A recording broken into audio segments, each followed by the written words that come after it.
హిడ్మా ఎన్కౌంటర్పై రోజుకో వార్త వస్తుంది. టాప్ లీడర్ అంత ఈజీగా ఎలా చిక్కాడు? డీజీపీ కంటే హిడ్మాకు ఎక్కువగా సెక్యూరిటీ ఉందా? ఎప్పుడు మూడంచెల భద్రతలో హిడ్మా ఉండేవాడని చెప్తారు. ఇంత నిజమేనా? చీమ చిటుక్కుమన్న హిడ్మా టీం అప్రమత్తమవుతుందని అంటారు. సెక్యూరిటీ టీంలో సాయుధ కమాండోలు అత్యంత రహస్య జీవితం గడిపారు హిడ్మా. ఇన్ఫార్మర్ల ద్వారా ఎప్పటికప్పుడు అప్డేట్స్ వచ్చేవని చెప్తుండేవాళ్ళు. మారేడుమిల్లి అడవిలోకి రావడమే అతిపెద్ద తప్పుగా చెప్తున్నారు. చికిత్స కోసమే హిడ్మా ఏపీలోకి వచ్చాడా? ఆసుపత్రిలోంచి తీసుకెళ్లారని మావోయిస్టులు ఆరోపిస్తుంది నిజమేనా? లేక ఉనికిని చాటుకోవడం కోసం స్కెచ్ వేశారా? హిడ్మా మరణం మావోలకు కోలుకోలేని దెబ్బ అంటున్నారు విశ్లేషకులు. మళ్ళీ ఆ స్థాయిలో మాస్టర్ మైండ్ దొరకడం కష్టమేనంటూ వాదిస్తున్నారు. 26 ఏళ్ల భారీ దాడుల్లో హిడ్మా హస్తం ఉంది. హిడ్మాపై 100కు పైగా కేసులున్నాయి. మాధవి హిడ్మా చేసిన హింసాకాండ కూడా అంతా ఇంత కాదని నక్సల్స్ వ్యతిరేకులు చెప్తారు. ఎందుకంటే హిడ్మా దాదాపు వందలాది మందిని పొట్టన పెట్టుకున్నట్టుగా భద్రతా బలగాలు కూడా ఆరోపిస్తాయి. సుక్మా జిల్లాలో సిఆర్పిఎఫ్ బలగాలపై దాడి 24 మంది జవాన్ల మరణానికి కారణం 2007లో హిడ్మా అంటారు. 2010లో దంతెవాడలో మెరుపు దాడి చేసి 76 మంది సిఆర్పిఎఫ్ జవాన్లను పొట్టపెట్టుకోవడానికి కారణం కూడా హిడ్మా అంటారు. 2013లో సుక్మా జిల్లాలోని జీరాంగ్ ఘాట్ ప్రాంతంలో 27 మంది చనిపోవడం, అందులో కాంగ్రెస్ నాయకులు కూడా హత్యకు గురి కావడం, దీనికి కారణం హిడ్మా అంటారు. అలాగే 2017లో సుక్మాలో జరిగిన 25 మంది సిఆర్పిఎఫ్ జవాన్ల మరణానికి కారణం కూడా హిడ్మా అంటారు. అలాగే 2021 బీజాపూర్ జరిగిన దాడిలో 22 మంది భద్రతా సిబ్బంది కారణం కూడా హిడ్మా అంటారు. ఈ రకంగా అనేక గెరిల్లా దాడులకు నాయకత్వం వహించి భయాన్ని భీభత్సాన్ని సృష్టించిన హిడ్మాకు సంబంధించి ప్రస్తుతం అంటే 2025లో ఇప్పుడు మారేడుమిల్లి అటవీ ప్రాంతంలో జరిగిన ఎన్కౌంటర్లో హిడ్మా చనిపోయాడంటూ ఇప్పుడు వచ్చినటువంటి వార్తల నేపథ్యంలో ఇవన్నీ కూడా ఈ మావోయిస్టు వ్యతిరేకులంతా కూడా ఇవన్నీ బయటకు తీస్తున్నారు. అయితే మావోయిస్టు సానుభూతిపరులు హిడ్మాకు సంబంధించి ఎన్కౌంటరు బూటకమని లేదా మానవ హక్కుల పౌర హక్కుల నేతలంతా కూడా ఇది బూటకమని, ఆదివాసీలకు అండదండగా ఉన్న హిడ్మా చనిపోవడం మావోయిస్టు పార్టీకి పెద్ద దెబ్బ అంటూ వాదిస్తున్న పరిస్థితి కనబడుతుంది. మొత్తం మీద 26 భారీ దాడుల్లో హిడ్మా హస్తం ఉంది. హిడ్మాను ఎలిమినేట్ చేయడం ద్వారా మావోయిస్టులకు ఇది కోలుకోలేని దెబ్బ అంటూ ప్రభుత్వాలు చెప్తున్నాయి. మొత్తం మీద హిడ్మాకు ముందు అంటే ఇన్ని రోజుల పాటు ఆపరేషన్ కగార్ చేశారు. ఎంతోమంది మావోయిస్టు అగ్రనేతలు లొంగిపోయారు. వందల సంఖ్యలో మావోయిస్టులతో సహా చాలామంది లొంగిపోయారు. చాలామంది ఎన్కౌంటర్ గావించబడ్డారు. చాలామంది జనజీవన స్రవంతిలోకి వచ్చారు. చాలామందిపై వాళ్ళపైనటువంటి రివార్డులు కూడా జనజీవన స్రవంతిలో కలిసి తీసుకున్నారు. కానీ ఇదంతా ఒక ఎత్తైతే హిడ్మా ఎన్కౌంటర్ తర్వాత పూర్తిగా పరిస్థితి వేరు. హిడ్మా కంటే ముందు ఏ రకమైనటువంటి మావోయిజం ఉందో వాళ్ళందరూ లొంగిపోయినా ఉన్నా లేకపోయినా హిడ్మా తర్వాత మావోయిజానికైతే ఈ మావోయిస్టులకైతే పెద్ద దెబ్బ అంటూ చాలామంది వాదిస్తున్న పరిస్థితి. నిజంగా హిడ్మా అంతలా ప్రభావితం చేశాడా? ఎందుకంటే కేవలం గెరిల్లా దాడులను హింసనే హిడ్మా నమ్ముకొని మావోయిజంలో రాటు తేలాడంటూ కొంతమంది అంటే హిడ్మాకు వ్యతిరేకులు చెప్తూ ఉంటారు. అసలైన లెనిన్ భావజాలాన్ని లేదా మావో భావజాలాన్ని హిడ్మా పాటించలేదు, పూర్తిగా గెరిల్లా యుద్ధతంత్రాన్ని మాత్రమే పాటించారంటూ కొంతమంది విమర్శిస్తుంటారు. అంటే కేవలం హింసను మాత్రమే నమ్ముకున్నాడంటూ చెప్తుంటారు. కానీ హిడ్మా అనేక మంది హక్కుల కోసం పోరాడి వాళ్లకు అండగా నిలిచారంటూ మరికొంతమంది మావోయిస్టులు సానుభూతి పరి చెప్తుంటారు. ఏదేమైనా భిన్న వాదనలు ఉంటాయి. హిడ్మా లాంటి మోస్ట్ వాంటెడ్ మావోయిస్ట్ని ఎలిమినేట్ చేయడం ద్వారా ఇప్పుడు మావోయిజాన్ని దాదాపుగా తుదముట్టించామంటూ భద్రతా బలగాలు చెప్పుకుంటున్నాయి. 2026 మార్చి కల్లా పూర్తి స్థాయిలో మావోయిజాన్ని దేశంలో లేకుండా చేస్తామన్న హోంమంత్రి ప్రకటనతో ప్రస్తుతానికి ఈ వరుస పరిణామాలన్నీ కూడా ఒక రకంగా అక్కడికే దారితీస్తున్నాయి అనిపిస్తోంది. మొత్తం మీద హిడ్మా మరణం తర్వాత ప్రస్తుతం అనేక కోణాల్లో అనేక వాదనలు వినిపిస్తున్నాయి. హిడ్మా అసలు నిజంగా మరి ఎన్కౌంటర్ చేయబడ్డా, హిడ్మా చెప్పబడ్డా, లేదా నిజంగానే పోలీసులకు చిక్కాడా, ఏం జరిగింది? రకరకాల వాదనలు అయితే వినిపిస్తున్నాయి. రకరకాల ఆరోపణలు, సానుభూతి పనులు ఒక రకంగా, లేదా ఇటు భద్రతా బలగాల వైపు నుంచి మరొక వాదన. ఏదేమైనా హిడ్మా ఎన్కౌంటర్ అనేది మావోయిస్టులకు కోలుకోలేని దెబ్బ అనేది అయితే చాలా క్లియర్గా అర్థమవుతుంది.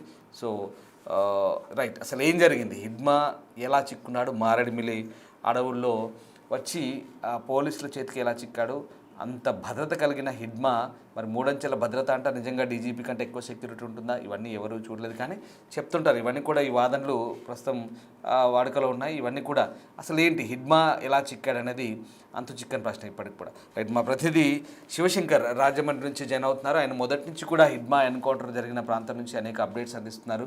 అలాగే ఆ రోజు ఏం జరిగింది, ఇప్పటివరకు కూడా జరుగుతున్న పరిణామాలు ఏంటి, కాకినాడ, రాజమండ్రి అలాగే విజయవాడ ప్రాంతాల్లో ఈ మావోయిస్టులు చిక్కడం, హిడ్మా ఎన్కౌంటర్ తర్వాత వరుస పరిణామాల గురించి ఒక్కసారి మా ప్రతినిధి సీనియర్ కొలీగ్ శివశంకర్తో మాట్లాడదాం. రైట్ శివశంకర్, థ్యాంక్స్ ఫర్ జాయినింగ్ విత్ అస్.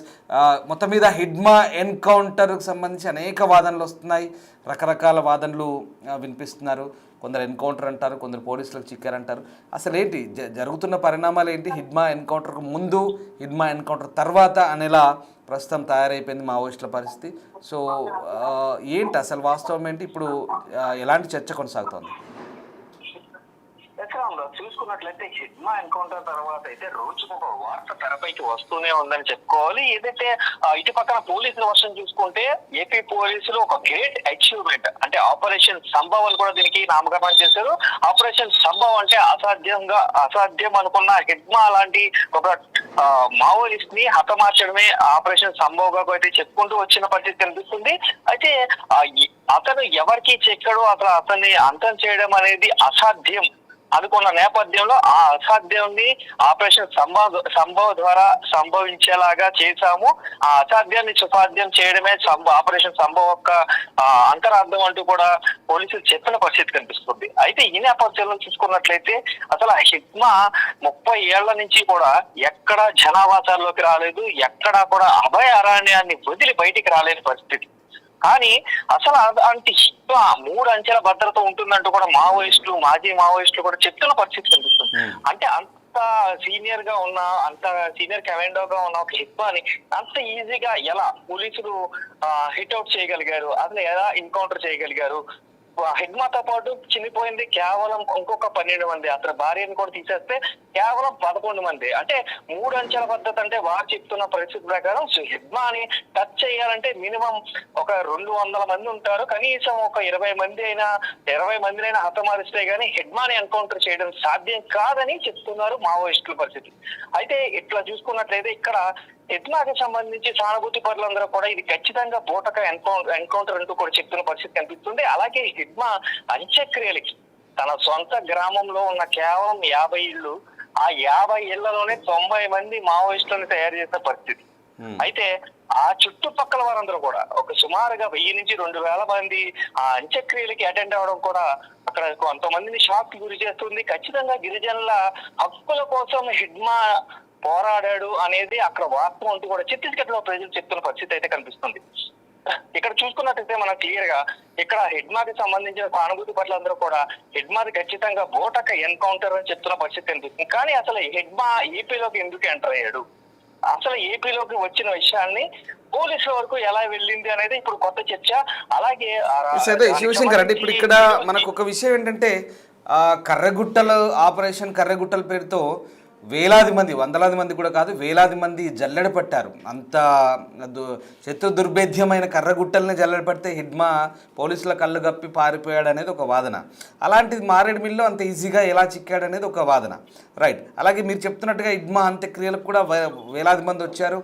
అందులో చాలామంది ఆ గిరిజనులు అభిమానంతో వచ్చారా, లేదా కొంతమంది మావోయిస్టు సానుభూతి పరులు వస్తారేమోనన్న పోలీసు అంచనాలు కూడా అక్కడ వాళ్ళ నిఘాకు అక్కడ కారణమైపోయిన పరిస్థితి. సో మొత్తం మీద నిజంగా హిడ్మా అంత తేలిగ్గా దొరికాడా, అంత తేలిగ్గా పోలీసుల చేతులకు చిక్కాడా అంటే ఎలాంటి చర్చ జరుగుతుంది?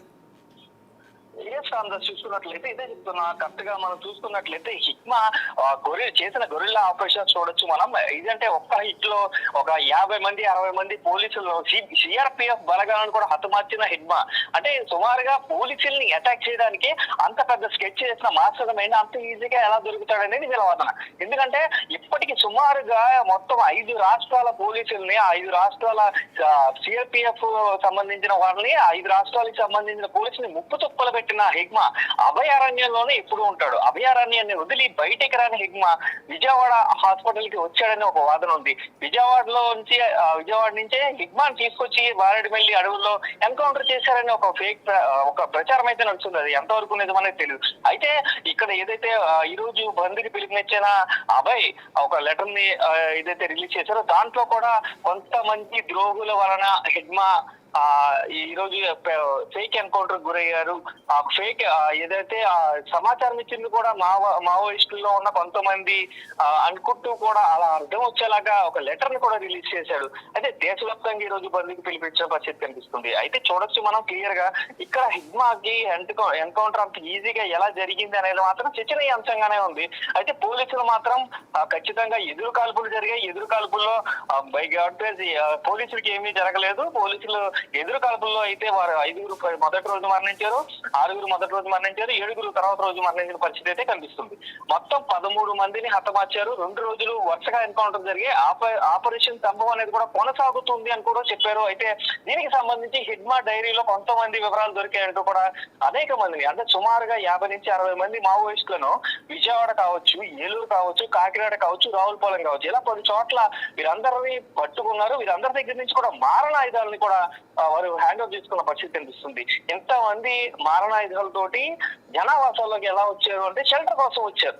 వాళ్ళందరూ కూడా ఎప్పుడైనా జనావాసాల్లోకి రావాలి, అడవుల్లోకి తప్పించుకుని జనావాసాల్లోకి వచ్చేస్తే వారికి సేఫ్ సైడ్ ఉంటుందంటూ కూడా ఇక్కడికి వచ్చేసారంటూ కూడా డీజీపీ కూడా చెప్పిన పరిస్థితి కనిపిస్తుంది. అయితే ఇంకా హిగ్మా బుక్ లో ఇంకా ఎంతమంది ఉన్నారనేది మాత్రం ఆ విషయాలన్నీ కూడా గోప్యంగా ఉంచారు. అంటే పోలీసులు ఇంకా ఈ ఆపరేషన్ కొనసాగిస్తూ ఉంటారు కాబట్టి జనాలు ఎక్కడ కూడా ప్యానిక్ అవ్వకుండా ఇదంతా కూడా ఉంచిన పరిస్థితి కనిపిస్తుంది.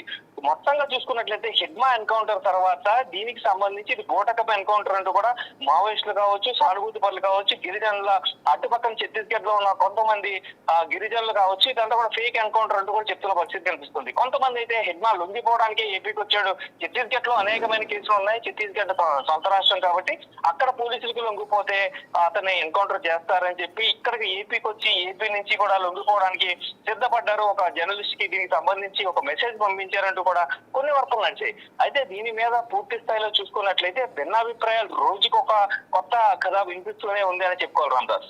రైట్, అది అంటే యాక్చువల్గా దాన్ని పోలీసులు కూడా ఖండించిన పరిస్థితి. ఆ లెటర్ అంతా ఫేక్ అంటున్నారు. బట్ హిగ్మా వాస్తవానికి జనజీవన స్రవంతులు కలవాలనుకున్నాడు. అందుకే ఆ ప్రయత్నాల్లో భాగంగా నేను ఏపీకి రాబోతున్నాను, మీరు నన్ను కలవండి అంటూ ఒక జర్నలిస్ట్ని కూడా అన్నట్టుగా కొన్ని వార్తలు వచ్చాయి. సో దీంట్లో వాస్తవం ఎంత అసలు? అందరూ చూసుకున్నట్లయితే ఇది అంతా కూడా స్పెక్యులేషన్స్. అట్లాంటి మెసేజ్ గానీ అలాంటిది ఏమీ మాకు రాలేదంటూ కూడా అక్కడ ఏదైతే ఆపరేషన్ లో పాల్గొన్నారో ఆ ఓఎస్డి పంకజ్ చెప్పిన పరిస్థితి కనిపిస్తుంది. అలాగే మహేష్ చంద్ర కూడా ఇంటెలిజెన్స్ చీఫ్ మహేష్ చంద్ర అడిషనల్ డీజీపీగా ఉన్నారు. ఆయన కూడా ఒక మెసేజ్ కూడా పాస్ చేశారు. మావోయిస్టులు ఎవరైనా ఉంటే డైరెక్ట్ గా లొంగిపోండి, మేము పునరావాసం కల్పిస్తామంటూ కూడా ఒక మెసేజ్ కూడా పాస్ చేసిన పరిస్థితి కనిపిస్తుంది. అయితే అలాంటి ఒక స్పెక్యులేషన్ అయితే ఏదైతే ఉందో అదంతా కూడా అవాస్తవం అని పోలీసులు కొట్టిపారేసిన పరిస్థితి కనిపిస్తుంది. మా దగ్గరికి వచ్చి లొంగిపోతామంటే ఖచ్చితంగా మేము ఆవిడకి పునరావాసం కల్పిస్తాం, జనావాసాలు తిరిగే అవకాశం కల్పిస్తాం అంటూ కూడా చెప్తున్నారు. కానీ హిగ్మా గురించి చూసుకున్నట్లయితే అతనిపై సుమారుగా 1,25,00,000 రూపాయల రివార్డ్ మనీ ఉంది. 1,25,00,000 రివార్డ్ మనీ అంటే అతని పైన ఉన్న కేసులన్నిటికీ కలిపి సుమారుగా 100 కేసులు ఉన్నాయి. అందులో కేవలం సిఆర్పిఎఫ్ కి సంబంధించిన కేసులు ఏపీకి సంబంధించిన 20 నుంచి 28 మధ్య కేసులు ఉన్నాయి. ఈ అన్ని కేసులకి కలిపి రివార్డ్ మనీ ఇక్కడ నుంచి ఒక 28 lakhs ఉంది. ఓవరాల్ గా చూసుకున్నట్లయితే 1,20,00,000 పైగా అయితే రివార్డ్ మనీ ఉంది. అలాగే ఆ ఎన్కౌంటర్ లో గురైన ప్రతి ఒక్కరిపై కూడా సుమారుగా 10 లక్షల పైన రివార్డ్ మనీ అయితే ఉంది. అంటే వారందరూ కూడా తీవ్రంగా ఈ టెక్ శంకర్ కావచ్చు, హిగ్మా ప్రధానంగా స్కెచ్ కి సంబంధించి ప్రధాన పాత్రధారుడు అయితే టెక్ శంకర్ అనే వ్యక్తి టెక్నికల్ కి సంబంధించి ప్రధానంగా ఉంటారంటూ కూడా చెప్తున్న పరిస్థితి కనిపిస్తుంది. కానీ ఇప్పుడు హిగ్మా ఎన్కౌంటర్ తర్వాత ఇంకా మావోయిస్టులకి నడిపించే నాయకుడు లేడు, అంత మాస్టర్ మైండ్ లేడు అనేది అయితే మావోయిస్టుల వాదన అయితే కొన్ని స్పెక్యులేషన్స్ అయితే వస్తున్న పరిస్థితి కనిపిస్తుంది. అంటే శివశంకర్ రెడ్డి, ఇప్పుడు మీరు చెప్తున్నట్టుగా ఇవాళ మావోయిస్టులు బంధుకు పిలుపునిచ్చారు. సో ఎట్లాంటి స్పందన ఉంది ఓవరాల్గా? అంటే ఇప్పుడు ఒక వాదన వినిపిస్తుంది, ఇక మావోయిస్టుల శకం ముగిసింది అనే ఒక వాదన వినిపిస్తున్న నేపథ్యంలో ఆఫ్టర్ హిగ్మా మావోయిస్టుల పరిస్థితి ఏంటి? సో ఇవాళ ఎట్లాంటి రెస్పాన్స్ వచ్చింది వాళ్ళ బంద్కి? ఏం జరగబోతుంది? సో కేంద్ర ప్రభుత్వం స్టెప్స్ ఎలా ఉండబోతున్నాయి? What next? రామదాస్ ఈ రోజు బంద్ అయితే మాత్రం ఏపీ వరకు మాత్రం చాలా కూల్ గా జరిగిందని చెప్పుకోవాలి. ఎక్కడా కూడా ఇబ్బందులు, ఎక్కడ ధర్నాలు లేవు. అంతా కూడా ప్రజానికం అంతా కూడా కొంత పోలీసులు ఎలక్ట్ చేసిన పరిస్థితి ఉన్నప్పటికీ కూడా ఏజెన్సీ అంటే అభయారణ్యానికి ఆనుకునే ఉన్న మారేడుమిల్లి ఘాట్ రోడ్ కావచ్చు, మారేడుమిల్లి నుంచి ఇటు పక్కన రంపచోడవరం నుంచి ఏదైతే భద్రాచలం వెళ్లే అడవులు ఉన్నాయో, తీవ్రమైన అడవులు, ఆ ఏరియా ఎక్కువగా మావోయిస్టులు సంచరించే ఏరియా ఉంటుంది కాబట్టి ఆ ఏరియాకి సంబంధించిన బస్సులు కానీ, వ్యాన్స్ కానీ, ట్రావెలర్స్ ని కానీ మొత్తం కూడా డైవర్షన్ పెట్టారు. డైవర్షన్ పెట్టి కోనవరం నుంచి తరలించిన పరిస్థితి కనిపిస్తుంది. అలాగే ఒక జాతీయ రహదారిని కూడా పూర్తిగా నిలుపుదల చేశారు. ఈ రోజు రాత్రి వరకు కూడా నిలుపుదల కొనసాగుతుందని చెప్పారు. అలాగే ఇది చూసుకున్నట్లయితే ప్రజాప్రతినిధికి సంబంధించి ప్రజాప్రతినిధులు ఎవరు కూడా ఇక్కడ ఏజెన్సీ ఏరియాలో ఉండొద్దు, మీరందరూ కూడా జనావాసాల్లోకి వెళ్ళిపోయి మైదాన ప్రాంతాలకు వెళ్ళాలంటూ కూడా వారికి కూడా నోటీసులు ఇచ్చి వారందరినీ కూడా అప్రమత్తం చేసిన పరిస్థితి కనిపిస్తుంది. ఓవరాల్ గా చూసుకున్నట్లయితే ఈ రోజు బంద్ ఎఫెక్ట్ అనేది మాత్రం పెద్దగా కనిపించలేదు. ఏదైతే మీరు చెప్తున్నారో మావోయిస్ట్ శాఖ ముగిసిందా నిజంగానే అన్నట్లుగా అయితే పరిస్థితి ఉందనే చెప్పుకోవాలి. ఎందుకంటే ఆ ఎఫెక్ట్ గానీ హెడ్మాన్ ఇక్కడ ఎన్కౌంటర్ చేశారని కానీ, అది బూటకపై ఎన్కౌంటర్, దానికి నిరసన తెలియజేయాలని వారు ఇచ్చిన పిలుపులో ఉన్నంత స్ట్రాంగ్నెస్ అయితే ఈ రోజు బంద్ లో ఖచ్చితంగా కనిపించలేదని చెప్పుకోవాలి. ఆ బంద్ ఎఫెక్ట్ పెద్దగా లేదు కాబట్టి జనాలు కూడా పెద్దగా పానిక్ అవ్వాల్సిన పరిస్థితి లేదంటూ కూడా పోలీసులు చెప్తున్న పరిస్థితి అయితే కనిపిస్తుంది. Ramdas. Right, yes sir, thank you Shivshankar. So ఇది మొత్తం మీద హిడ్మా దొరకడం కష్టం అనుకున్నారు. హిడ్మా పోలీసుల కళ్ళు కప్పి ఎంత పెద్ద ఆపరేషన్ నిర్వహించినా పోలీసుల కళ్ళు కప్పి హిడ్మా అక్కడి నుంచి పారిపోవడం ఇదంతా కూడా గత కొన్ని సంవత్సరాలుగా చూస్తున్నాం. కానీ అలాంటి హిడ్మా ఏకంగా మారేడుమిల్లిలో నిజంగా ఎలాంటి ప్రతిఘటన కూడా లేకుండా పోలీసులు ఎంత సులువుగా ఎన్కౌంటర్ చేశారనేది చాలామందికి ఒక సందేహం కలుగుతుంది. కానీ పోలీసులు మాత్రం హిడ్మా తమకు చిక్కాడు, ఎన్కౌంటర్ చేశామని చెప్తున్నారు. సో అక్కడ ఈ ఎన్కౌంటర్లో దాదాపు హిడ్మాతో పాటు మొత్తం 60 డజన్ మంది దాకా చనిపోయిన పరిస్థితి. సో హిడ్మా ఏపీకి షెల్టర్ తీసుకోవడానికి వచ్చాడు, అందులో భాగంగానే తమకు చిక్కాడంటూ పోలీసులు చెప్తున్నారు. ఏదేమైనా హిడ్మాకు సంబంధించి హిడ్మా ఇప్పుడు ఒక హాట్ టాపిక్, అటు మీడియాలో కానీ అలాగే దేశవ్యాప్తంగా ఇది ఒక పెద్ద చర్చ. ముఖ్యంగా తెలుగు రాష్ట్రాల్లో హిడ్మా అంటే మావోయిస్టులకు ఒక వెన్నుదన్నుగా ఉండి గెరిల్లా పోరాటాలు నడిపించారని వాళ్ళ సానుభూతి పనులు చెప్తుంటే హిడ్మా అరాచకాలు కూడా అదే స్థాయిలో ఉన్నాయంటూ మరి కొంతమంది మావోయిస్టు వ్యతిరేకులు చెప్తున్న మాట ఇదంతా కూడా. సో రకరకాల వాదనలు అయితే ఉన్నాయి హిడ్మా గురించి. హిడ్మా ఎన్కౌంటర్ తర్వాత మావోయిజానికి సంబంధించి గట్టి ఎదురు దెబ్బ అనేది వాస్తవం. ఎందుకంటే కోలుకోలేని ఎదురు దెబ్బ అని చెప్పాలి మావోయిస్టులకి. తర్వాత ఎలా ఉండబోతుంది, పోలీసులు తీసుకునే స్టెప్ ఏంటి, మార్చి 2026 కల్లా పూర్తిగా మావోయిజాన్ని రూపుమాపుతామన్న కేంద్ర ప్రభుత్వ లక్ష్యం నెరవేరినట్టేనా కాదా, ఎలా ఉండబోతుంది అనేది ముందు తేలబోతుంది. కేంద్ర ప్రభుత్వం కూడా దీనికి సంబంధించి కూడా స్పష్టమైన ఒక ప్రకటన చేసే అవకాశం అయితే కనిపిస్తుంది. సో మొత్తం మీద అయితే ప్రస్తుతానికి వరుసగా జరుగుతున్న పరిణామాలన్నీ కూడా మావోయిస్టులకు అయితే కోలుకోలని ఎదురుదెబ్బ అని చెప్పాలి. ప్రస్తుతం అంటే నలువైపులా నిర్బంధం, ఓవైపు పోలీసుల ఒత్తిడి, మొత్తం మీద మావోయిస్టులు వరుస లొంగుబాట్లు, ఎన్కౌంటర్లతో ప్రస్తుతానికైతే కుదేలవుతున్న పరిస్థితి కనబడుతోంది. సో అంటే ఇటు రాజకీయంగా రకరకాల భిన్నాభిప్రాయాలు, పౌర హక్కుల నేతల అభిప్రాయాలు, రకరకాల అభిప్రాయాలు, చర్చలు జరుగుతున్నాయి హిడ్మా ఎన్కౌంటర్ తర్వాత. సో బట్ హిడ్మా ఎలా చనిపోయాడు అనేది ఒక పెద్ద ఆసక్తికర చర్చగా మారిన నేపథ్యంలో పోలీసులు అయితే చాలా క్లియర్గా క్లారిటీ ఇచ్చే ప్రయత్నం చేశారు. హిడ్మాపై 100కు పైగా కేసులు ఉన్నాయి, అవన్నీ కూడా పోలీసులు హిస్టరీని అంతా చెప్తున్న పరిస్థితి కనబడుతుంది. సో మొత్తం మీద మారేడుమిల్లి ఎన్కౌంటర్లో హిడ్మా హతమైన తర్వాత చాలామంది మావోయిస్టులు మళ్ళీ అక్కడ దొరికిన డైరీ ఆధారంగా సమాచారంతో పోలీసులు పట్టుకున్నామని చెప్తున్నారు. చూడాలి భవిష్యత్తులో ఇంకా మావోయిస్టులపై ఎలాంటి వైఖరి ఉండబోతుంది. పోలీసులు 2026 టార్గెట్గా, మార్చి టార్గెట్గా చెప్తున్నారు కాబట్టి అప్పటికల్లా పూర్తి స్థాయిలో హిడ్మాను ఎలిమినేట్ చేసినట్టుగా మావోయిస్టులను కూడా కంప్లీట్గా ఎలిమినేట్ చేశామని ప్రభుత్వాలు ప్రకటించుకుంటాయా, ఎలా ఉండబోతుందని మాత్రం ఆసక్తికరంగా ఉండబోతుంది. ప్రస్తుతానికైతే ఈ ఎన్కౌంటర్ తర్వాత మావోయిస్టుల వరుస లొంగుబాటు తర్వాత పోలీసులదే పై చేయిగా కనిపిస్తుంది. ఖచ్చితంగా ఇటు ప్రభుత్వం కూడా హిడ్మా ఎన్కౌంటర్ తర్వాత ఖచ్చితంగా మావోయిస్టులు ఇంకా చాలామంది ఇంకా ఎవరైనా మిగిలింటే కనుక ఖచ్చితంగా లొంగుబాటుకు గురయ్యే అవకాశం ఉంది. పూర్తి స్థాయిలో ఇక వాళ్ళని రూపుమాపు చేస్తామంటూ ప్రభుత్వం చెప్తున్న పరిస్థితుల నేపథ్యంలో ప్రస్తుతం అయితే హిడ్మాకు సంబంధించి ఇంకా కొద్ది రోజులు ఇదే ఆసక్తికర చర్చ కొనసాగే అవకాశం అయితే కనిపిస్తోంది.